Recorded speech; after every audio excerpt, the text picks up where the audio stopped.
Welcome to the Moment Show podcast. I'm Coach Tim here with my brother Simo. Everybody, thanks for coming out. Please hit the subscribe and like button. And we also want comments, so we want to hear what you got to say. Today we're looking for the top 5 teams in each age group in the state of Georgia in youth football. And that means from ages 5U, 6U, 7U, 8U, 9U, 10U, 11U, and we're going to stop at 12 because after 12 they should be playing middle school. Shout out to Redan, they went 9-0, lost in the championship to Cedar Grove, but in DeKalb County, that's some good football at middle school.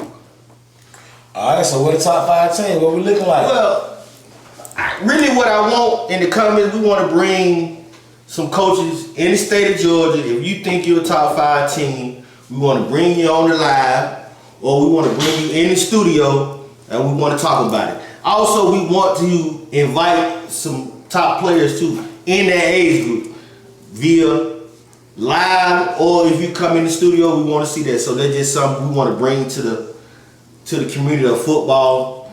Invite them in. We want to showcase who they are, showcase the child's talent, and the parent. We love the parent because that's what we do. We informing everybody.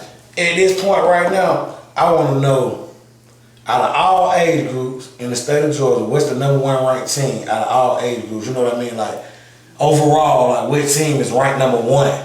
Okay. In what age group? Who are they? Right now, I will say 10U Voodoo. Shout out my boy Crow, he gave me that. Voodoo, Coach Batman. They are undefeated for the last 6 years. Started at 6-0. Where they from? Well, west side of Atlanta. Okay. Voodoo Elite. So for me, my opinion, I would definitely want Coach Batman to come on. We know one of the child parents, Tanithia Miller, aka Nene, her son T Bunny, number 13, he played on that team. Okay. And she said she's coming on, and his cousin named Legend, he plays for Adamville Vikings.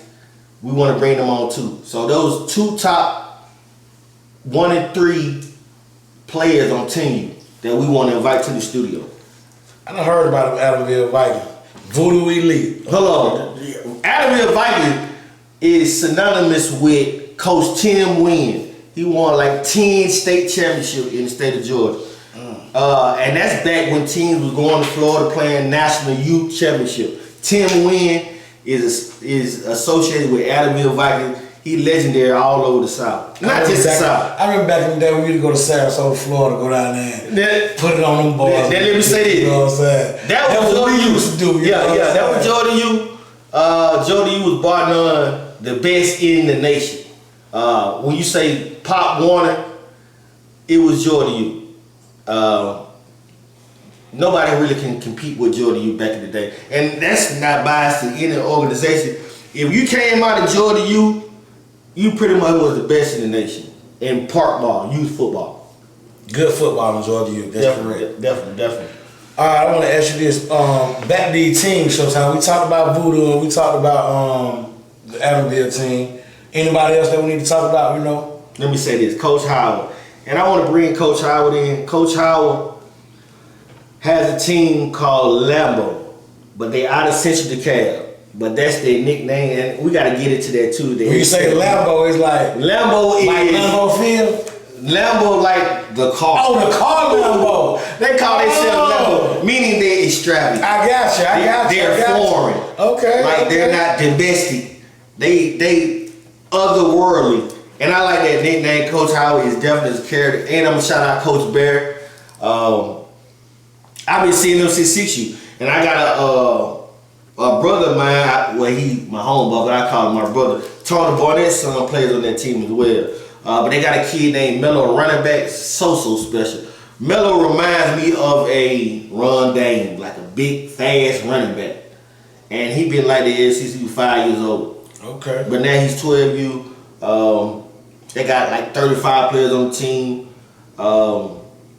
They don't want at least, I want to say six national championships, meaning they done won everything in the state of Georgia, and then went down to Florida and played teams like Cali, Bears. They don't play teams like Fort Lauderdale Hurricanes. That's awesome. They don't play teams in Alabama, Bessemer, Elite Tigers. They don't play like a lot of great teams, not just in the state of Georgia. So they well known. We're gonna bring him on. He wanna come on in and give you the rundown on what it means to be Lambeau. Okay, Coach Showtime. I've been talking about this Voodoo Elite and this Lambeau. I want to know what kind of drills these teams doing. You know, what kind of workout. I don't know if they're going to give us any of their secrets, but you know, that's what we're doing right here. We're trying to help young youth coaches, and we want this game to be competitive. So what kind of drills are these guys doing to get their team dedicated and dependable and on point to where they win the 6 championships and they elite and they got kids playing on Saturdays right now? Okay, without me even venturing into their practice not being a spy thing, right now I do know Voodoo and Lambeau, they run the hills. Everybody know who Jerry Rice is? So they got stamina, basically. Saying. Ain't nobody tired. Elite stamina, meaning the incline gonna be at least a 45-degree angle. They going up and down at least 50 times in practice. We talking about Tuesday, Wednesday, Thursday. They running 50, 100, 150 hills every practice. Meaning they really don't get tired. Like in the third and fourth quarter, teams are laying down. Why? Because they in top shape. They in conditioning, well conditioned. Now, drills like Oklahoma. We're going to get in another episode about Oklahoma. Drill has been outlawed nationwide. And we're going to talk about the physicality of Oklahoma. Alabama A drill. If you go to my YouTube Showtime channel, type in Alabama A drill, all coaches listen. It's going to break down how do you teach this drill. This is a hitting drill, a tackling drill, a blocking drill. That's all in one. Coach, what about Bull in the Ring? That was big when I was young. What about Bull in the Ring? Okay, my suggestion, Bull in the Ring is more of a older age drill. I wouldn't suggest a 5U, 6U, 7U team doing the Bull in the Ring. Even with knowing the proper way of hitting today, you still don't think it's a good idea? No, I ain't gonna say that ain't a good idea. I just think it's in stages, in levels of teaching Bull in the Ring. Because a lot of times, again, we have a lot of coaches who don't understand matchups. Like, coach blow the whistle, and the kid in the middle of the circle, and he blow the whistle and point to a player that's undersized or oversized. He gonna hurt a player. Correct. That's when coaching and understanding the drill is supposed to be coached. Not this, you blow the whistle and anybody hit the child in the middle of the circle. Like, come on now. We teaching. We trying to build, not break down. Definitely Bull in the Ring is one on. Calisthenics. A lot of people don't understand. That's a drill. Stretching. Yes. Listen, I would suggest USAFootball.com. Go there and they will teach you about stretching drill, calisthenics. Because I grew up, we did that before every ball game. We talked about that on the last podcast, that outlawed stretching. You have to literally stretch in the parking lot before you come to the field. Everything is rest. That's amazing. Because why? These referees do not want to wait till you stretch. They want to just blow the whistle, throw the flag, get out of there. I want to make a comment about what you said about Voodoo and Lambeau, about fatigue. One thing I always know, if you're tired, you can't learn. And it's hard to teach a tired kid. So a kid being able to work through that part of it is amazing. No, and you know what that's building? That's building mental fortitude. Yeah. Because a lot of coaches don't understand that aspect of you want to put pressure on them. You want them to sprint fast, give them all kind of commands. You want to throw them off. So when they get in the game, it's easy. And you want them to still be able to learn while they're tired. Yeah, you're supposed to learn while you physically fatigued. Correct. That's what I'm That's the only way to make a great athlete. That's another thing the parent, we got to talk about the parent. Parents don't understand that aspect. You pushing this child to his full capacity to where he has to think and listen. Understand commands Why are you tired? Why are you fatigued? You drained. You really want to quit. Your legs feel like noodles, but you still got to perform at a high level. On our last podcast, we were talking about this kind of, and you was telling me about how these parents don't really get their kids the nutrients and stuff they need to put inside their body to come out and perform. You know what I'm saying? They feed these kids noodles, they feed these kids the cheapest stuff in the store, and then bring them out there and want them to be the best athlete. You know, man, that hurt my heart when you said that, because I done been on the bad side where nutrients. I have seen a parent bring their child to the park without no food, no consumption of nothing. I'm not talking about apple juice, orange juice, no cereal. Like, that's major. Like, not to mention, we talking about Georgia heat. It's 100 degrees outside, and you bring your child to the park with no food. Like, that's crazy, Mo. That is crazy, bro. That's crazy. That's amazing too. You know, while we on the parents, I want to talk about, you know, give me 3 things that parents should not do. You know, when you got a young kid in the youth, you know what I'm saying, the football organization. You know, it can be with cheerleading, it can be, you know, being a team, all sports, you know. Just tell me some things that, you know, like you see that these parents need to work on. Definitely. Number 1, being on time. Bring your child to practice on time. Being late is something you should not do. Especially if this is your child's first time playing any sport, especially football. Contact. This is not like tennis or golf. This is contact, and these kids need to be ready, stretched, and everything else. I prefer parents come 5 to 10 minutes, because coaches like me, I will get to the park 30 minutes early just in case coach tell me, can you go through a couple drills before practice? That's correct. That's number 1, being on time, punctuality. Number 2, parents. What you should not do is assume you understand coaching. Please don't do that. Explain what you're saying about it. Okay. You say, please don't assume that you understand coaching. Okay. Because knowing football, playing football, and coaching football is all different. It's a different explain to them. It's you know, explain what you're saying. Okay, bro. When I say knowing coaching, knowing what a coach's job is, knowing what coach's game plan is, knowing how a coach is going to approach teaching the game of football. We ain't talking about the X's and O's, we talking about doing practice.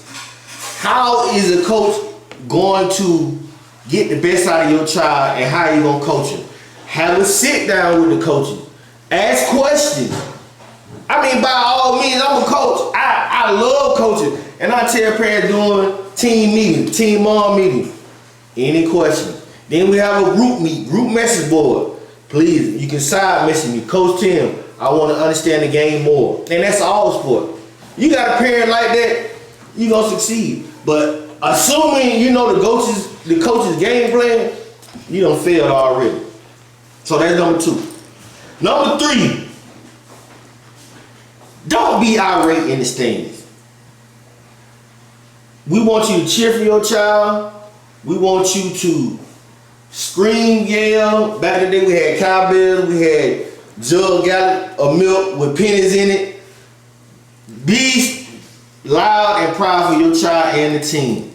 But the negativity, we don't really need that. And another thing that's this generation doing, if a team lose, the parent automatically say, oh, they cheated. No, your child or your team child did not play well at that. If they lost, that doesn't necessarily mean that the other team cheated or the referee cheated. Now, it is some bad refs, but you don't have to associate everything to, oh, we lost because they had to cheat. No, that's not always the case. And that just rubs me the wrong way when I ask a parent, why you say y'all lost? Why would you say they cheated? And they can't give me a great explanation or a reasonable explanation. I can see the ref was throwing 10 flags on your team and none on the other team. Then maybe it might be cause for accusations of cheating. So that's 3 things that I would say as a parent should not do. And that's any sport, but we're talking about youth football.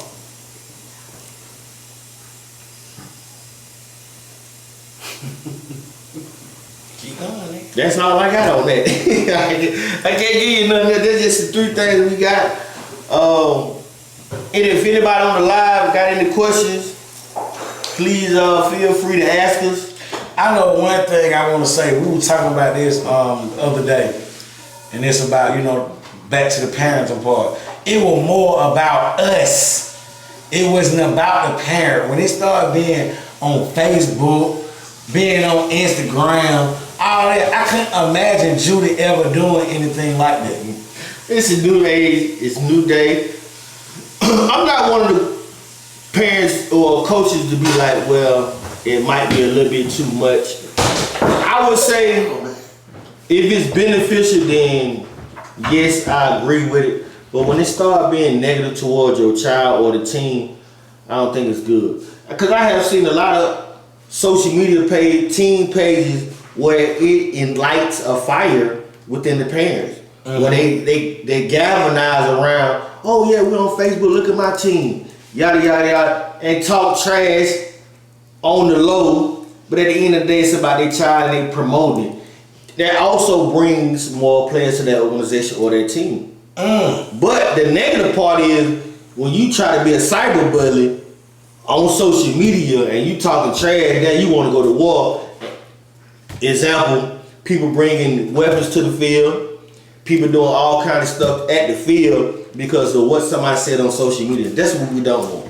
So I agree with you that social media, it can go both ways. Unfortunately, it's been going left instead of right. I want to ask you about this again. We talked about this, about the ranking of the children. I told you that was kind of weird to me. You know what I'm saying? Basically, when a kid is 6 years old, you want to rank them. In the state of Georgia, and national. Yeah, like that's kind of weird to me. It's a 6-year-old kid, like a kid that's still, you know, developing. Yeah, you want to rank them already. Yeah, and you want to put pressure on them. That put a lot of pressure on them. The reason, let's talk about the reason why you brought it up, because we wanted to talk about that last time. We both know a player at Gresham Park that I played against since I was 8U. Back then it was called 85 pound, but we was 8 years old. Lil Reggie. Reginald Williams. He was Barry Sanders before Barry Sanders. And I could just see how much pressure he had on at the age of 8. When we got to 140, we was 12, 13 years old. I mean, the man literally was all world. They put a lot of pressure on him because he was just that dynamic player. But when he got to high school, when he got to high school, I asked you when we got to high school, I said, "What Lil Reggie at?" You're like, "He ain't playing." And I think that's due to they put a lot of pressure on him. He played a lot of football, and he just couldn't make it to the high school. And that's a shame. And I hate when we talk about these rankings, well, we ranking these kids, and they don't even get to the high school level. It's not good. I know. Hey, I want to ask you this. Then before we get up out of here, we played with a player, Chicago, Mondo Miller. Yeah. Where would he be ranked? Number 1. Aight. Number 1. But let me say this too. Thank God, Mondo didn't have the pressure of Lil Reggie, in my opinion. Mondo had like 4 or 5 other running backs. To me, and I want some clarification. Whoever played with Lil Reggie, if you out there, please comment, hit the like, share. We want to know how many other complimentary running backs did Lil Reggie have on his team?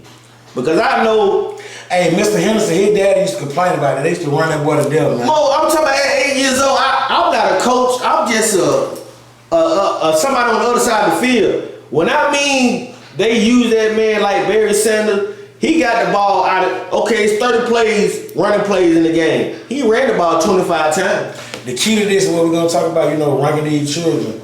You can wear these kids out. My homeboy never ever played high school football. And that hurt my heart. And I know it hurt your heart too, because you grew up with him inside the park. But I'm just imagining if I could have seen him on a high school level or college, like how dynamic he was. Like that's not good. And what you saying as far as the ranking, you have the same feelings I do. We don't want these kids not to make it to high school because they caught up in the rankings at age 6 years old. Like, come on, man. The goal is to make it to high school, not to make it to 12U. The way we're gonna close this thing out today, I just want to tell y'all, thank y'all for coming out to the Morning Show podcast. We really appreciate y'all. You know, I'm gonna let Coach Show close us out. Listen, all right, you did everything well. We looking forward to everybody coming in. We got a YouTube page coming out. Thank for my lady Billie Jean. Thank you for Billie Jean for creating a YouTube page. We need 1,000 subscribers by Christmas. That's our goal. If y'all can help us out, we would love y'all. We got some gifts that we gonna give out. And for anybody who want to come on the show, put in the comment, Coach Tim, Mo, I want to come on the show and give you 2 cents. That's all. And we take suggestions for our logo. So if you got any suggestions on the logo, we'll love your help. Thank you, and we're out. That is.